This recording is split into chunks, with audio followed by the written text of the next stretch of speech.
Bonjour, je m'appelle Amélia Melo Franco, je suis la personne qui a eu la très grave persécution là-bas au Brésil. Je suis venue en France. Initialement, j'étais à l'Espagne, après j'étais partie à Portugal pendant le Covid, et après à Londres, que j'étais très bien reçue, et malheureusement, je suis venue en France. Toute ma famille était enlevée, séquestrée, mutilée ici à la France, avec un groupe est directionné ici à le trafic des organes humains et à le trafic de l'enfant, qui seulement en France, c'était 330 000 enfants enlevés en parcerie avec l'Église catholique. C'est ma réalité. Et qu'est-ce qui s'est passé avec mes enfants? Tous mes petits-fils étaient trafiqués, volés et castrés. J'ai eu des deux petits-fils castrés, violés. Vous comprenez? De toute la façon possible imaginaire. Moi, j'ai écrit énormément de lettres, j'ai fait des démarches judiciaires dans toutes les parties, inclus à Paris, quand j'ai arrivé ici en France. J'ai demandé aux affaires, au ministre des Affaires étrangères, j'ai même écrit une lettre à Macron, à la femme de Macron avant de sortir du Brésil, en train de le prévenir de qu'est-ce qui s'était en train de se passer avec toute ma famille. D'ailleurs, tous mes enfants, mes petits-enfants, de 10 mois à 14 ans, étaient vendus à des homosexuels, de ma façon de m'agresser, parce que je suis hétérosexuelle, c'est comme ça que je vois. Mes enfants maintenant sont devenus des amants, c'est des pédophiles connus ici en France. C'est une réalité. Mon enfant plus âgé, lui était castré avec l'âge de 3 années. 3 ans. Il s'était vendu à un monsieur de le Maroc, grand et, comme c'est dit, grand homme d'affaires ici en France. Un juif d'ailleurs. Tous mes enfants, absolument tous mes enfants, étaient trafiqués, violés, castrés, vendus, trafiqués ici en France. Seulement en France, pendant le Covid, c'était 330 000 enfants dans la même situation. Moi, je ne suis pas venue ici pour vous demander de la retraite, comme l'idiot de le Macron, de votre président, est en train de parler. Moi, je ne suis pas venue ici vous demander absolument rien.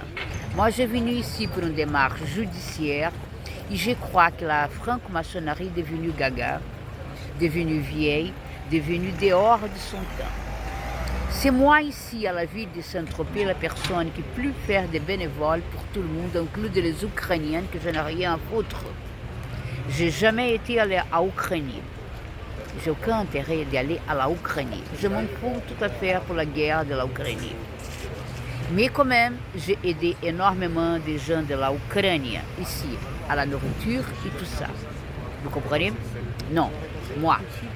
Tous les jours, je suis en train de manger les déchets de passer de la nourriture passée ici comme la plus grande majorité des gens. La France n'est pas me donné le permis de séjour. Je suis interdit d'avoir un compte de banque. Je suis interdit de absolument tout. Je peux avoir un permis de conduire? Non. Je peux faire ouvrir un compte de banque? Non. Est-ce que vous pouvez m'aider ici au CCAS de la ville? Non! C'est tout non pour moi. Moi, je trouve incroyable que le Brésil, tu vois que je veux dire, tous les Français arrivent là-bas au Brésil, le Brésil donne des comptes de banque, donne des permis de séjour longs, c'est le modèle 19, donne aussi le modèle 19, pour la permission de rester là-bas, il aide énormément les Français qui arrivent là-bas avec les tongs sales. C'est exactement comme ça que les Français arrivent là-bas. En train de pouer comme un fou, on odeur horrible, tu veux que je veux dire? Et c'est comme ça que les Français arrivent là-bas au Brésil. Et le Brésil les recevoir énormément bien. Et d'ailleurs, sont faire des restaurants et tout ça avec les emprunts que cette grande partie des gens prend à la banque brésilienne. C'est une réalité. Alors moi, je trouve que la France et le Brésil devaient avoir un accord. Et le Brésil devait maintenant demander 20% de tous les Français qui sont là-bas au Brésil. Parce que les Brésiliens n'ont aucune aide, absolument rien à la France. D'ailleurs, ma fille était handicapée, mutilée. Un de mes filles était assassiné ici. Et toute la gendarmerie, c'est ça.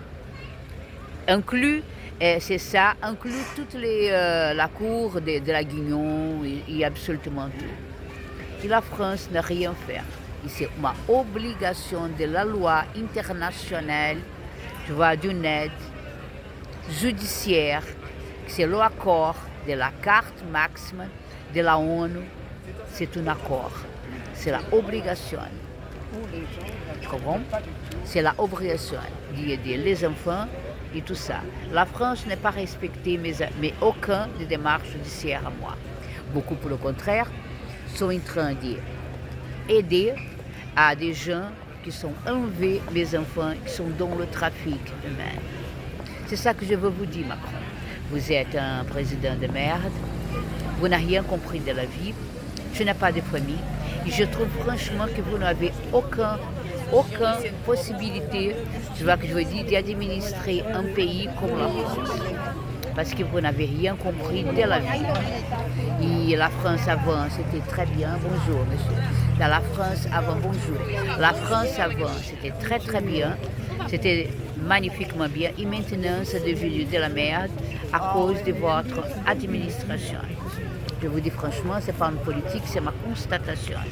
Et vous avez l'obligation que vous n'avez pas faire d'aider toute ma famille. D'ailleurs, tous mes enfants sont vendus, mutilés, trafiqués pour le trafic des organes humains et tout ça. Et moi, je vais vous processer à vous pour ça. Merci, Anna Emilia Merleau-Franco.